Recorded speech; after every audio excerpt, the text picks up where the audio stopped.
चलो शुरू करें। हाँ जी, आपका नाम बता रहे। मेरा नाम राम नारायण कुररिया, मैं अखिल भारतीय किसान सभा का मध्य प्रदेश का राज्य अध्यक्ष हूँ। हाँ जी, और ये आप ना जरा हमारे जो कृषि जो अपने किसान भाई हैं उनको अभी तक इस कानून के बारे में जो पता नहीं है डिटेल में, आप जरा इनको डिटेल में समझाइए। ये जो किसानों का जो आंदोलन चल रहा है जिसमें 500 से ज़्यादा किसान संगठन हैं, इनका मुख्य मांग ये है कि केंद्र सरकार के द्वारा इस देश का किसान, इस देश का खेत और हमारे देश की आज़ादी को बर्बाद करने के लिए अडानी अंबानी के पक्ष में केंद्र सरकार ये तीनों काले कानून लेकर के आई है। कानून जो पहला बिंदु जो है जिसको ये कहते कृषि उपज व्यापार वाणिज्य अधिनियम 2020, इस कानून का आशय ये है कि हमारे देश के अंदर जो मंडी व्यवस्था थी, मंडी व्यवस्था को चौपट करने के लिए सरकार सरकारी मंडियों के समानांतर प्राइवेट मंडियों को खाद्यान्न खरीदने की इजाजत दे रही है। मंडी कानून में सरकार ने संशोधन कर दिया। ये जो कानून बना है, इस कानून में कहीं पे भी ये प्रावधान नहीं है कि किसानों के समर्थन मूल्य पे खरीदने की कहीं किसी तरह की गारंटी नहीं है। और इसका आशय हुआ कि अडानी अंबानी जैसे जो व्यापारी और औद्योगिक घराने जो हैं, ये मनमानी दरों पे किसानों की फसलों को खरीदेंगे, सस्ती दरों पे खरीदेंगे, अपनी गोदामों के अंदर जाम करेंगे और उसके बाद जब किसानों के घरों से फसलें खत्म हो जाएंगी, उसके बाद बाजार में मनचाही कीमतों पर इसको बेचेंगे। दूसरा कानून जो है, जिस कानून का इनने नाम दिया है मूल्यों का आश्वासन, कृषि सेवा सशक्तिकरण संरक्षण, इस कानून का आशय ये है कि हमारे देश के अंदर जो किसान हैं और किसानों का देसी और विदेशी जो कंपनियां हैं, अडानी अंबानी, किर्लोस्कर, टाटा, बिड़ला, डालमिया, चरतराम, भरतराम, किर्लोस्कर जैसे जो देसी और विदेशी कंपनियां जो हैं, ये विदेशी देसी कंपनियां किसानों के साथ 10 साल का अनुबंध करेंगी और अनुबंध होने के बाद कंपनी तय करेंगी कि हमारे खेत में कौन सा बीज बोया जाएगा। बीज के साथ ये तय करेंगे कि बीज के साथ कौन सा खाद डालना है, कौन सी कीटनाशक दवा डालना है, और उसके बाद किसान अपने खेत में बीज बोने के लिए स्वतंत्र नहीं होगा।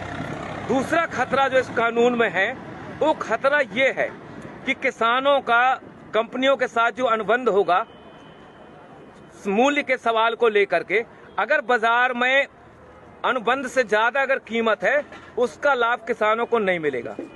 अगर अनुबंध के आधार पर बाजार में कीमत अगर गिर गई तो कंपनी गिरी हुई कीमत पे किसानों का भुगतान करेगी। अगर मान लो किसान अपने खेतों में जो फसल पैदा किया, कभी प्राकृतिक आपदा आ गई, ओला पड़ गया, पाला पड़ गया, कभी अति वर्षा हो गई, अगर फसल में कोई आंशिक क्षति गुणवत्ता के सवाल पे कंपनी हमारे माल को रिजेक्ट कर सकती है, खरीदने के लिए कंपनी बाध्य नहीं होगी। इसमें सबसे खतरनाक पहलू जो है, पहलू ये है कि अगर हमारा कंपनी हमारा अनाज नहीं खरीद रही है, रिजेक्ट कर रही है, अगर किसान दोबारा उस अनाज को दूसरों को अगर बेचना चाहे तो इस कानून में प्रावधान है कि आप इस समझौते का उल्लंघन करके दूसरे को आप नहीं बेच सकते हैं। इस कानून में सबसे खतरनाक पहलू जो है कि ये न्यायालयीन प्रक्रिया से बाहर कर दिया गया है। एसडीएम कलेक्टर जो है इसका निराकरण करेगा, केंद्र सरकार का प्रतिनिधि निराकरण करेगा। कंपनी और किसानों के बीच में अगर कहीं पे कोई विवाद होता है तो इसमें हाई कोर्ट, सुप्रीम कोर्ट जाने के किसानों को अधिकार नहीं दिए गए हैं। और हम और आप ये जानते हैं कि एसडीएम और कलेक्टर जो है ये राज्य और केंद्र सरकार के प्रतिनिधि होंगे। कंपनी के बड़े बड़े वकील पैरवी करेंगे और किसान के पास इतनी ताकत नहीं, इतना पैसा नहीं है कि उन वकीलों का मुकाबला कर सके और आखिरी में किसान के खिलाफ ही फैसला होगा। इसलिए ये कानून ठेका खेती वाला जो कानून है, खतरनाक कानून है। इस कानून से हमारे देश की खाद्यान्न सुरक्षा खतरे में पड़ेगी। हमारे कंपनियों को अगर ये लगता है कि दुनिया के देशों में कौन सी चीज की जरूरत है, अगर उनको लगता है कि रतन जोत पैदा करना है, उनको लगता है मशरूम की खेती करना है, तो आज हमारे देश का किसान अपने खेतों में जो धान पैदा कर रहा है, गेहूं पैदा कर रहा है, कंपनी उनको मजबूर करेंगी रतन जोत और मशरूम की खेती करने के लिए, क्योंकि बीज वो देंगी। हम लोगों ने देखा हिंदुस्तान के जब ईस्ट इंडिया कंपनी का कब्जा था। ये जो बंगाल था, जब हिंदुस्तान और पाकिस्तान नहीं बना था, बांग्लादेश नहीं बना था, उस समय ईस्ट इंडिया कंपनी ने वहां के किसानों को बाध्य किया था नील खेती करने के लिए।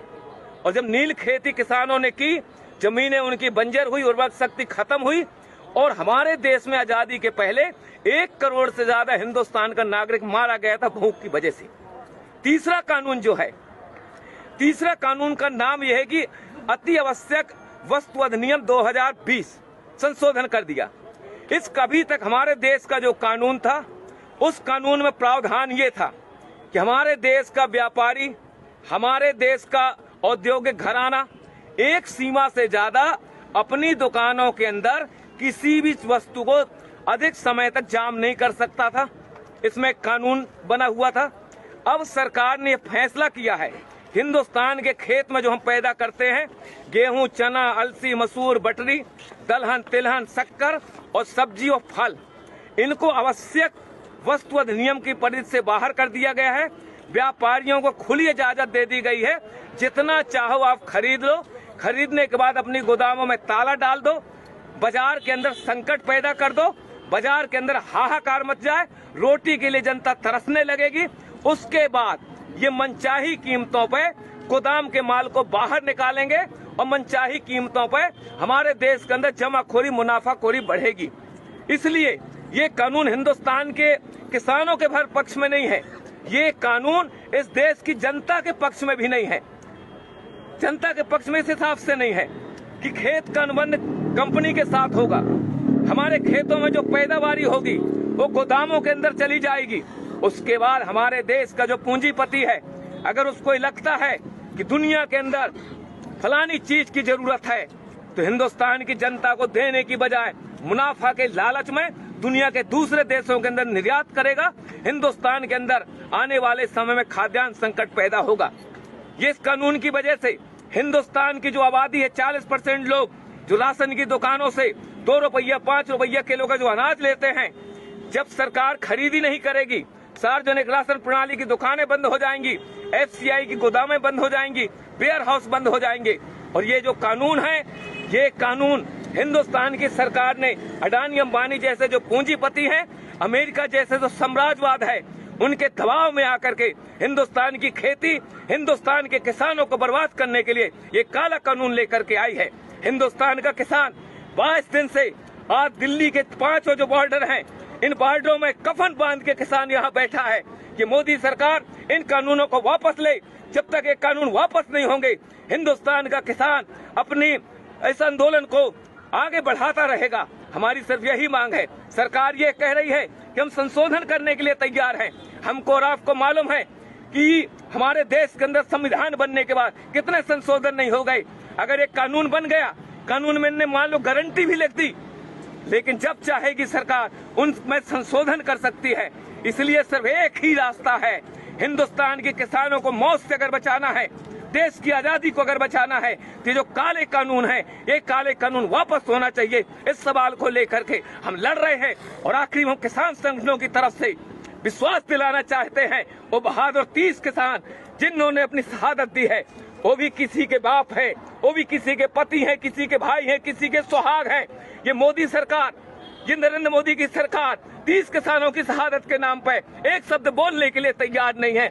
ऐसी सरकार को हिंदुस्तान की सत्ता में रहने का कोई हक नहीं है। हम किसान भाइयों से गुजारिश करना चाहते हैं, ईंट का जवाब पत्थर से दो, किसान को बचाओ, देश को बचाओ, यही हमारे आंदोलन का मकसद है। जय जवान जय किसान। भाइयों, जिस प्रकार किसी भी किसान भाई को ये चीज का जो मालूम नहीं है कि 3 कानून क्या हैं, वो समझ लें और इस वीडियो को शेयर करें, ज्यादा से ज्यादा किसानों को समझ में आए। जय जवान जय किसान। कितने मिनट का है? लाइव था भाई, लाइव क्योंकि 10-12 का था।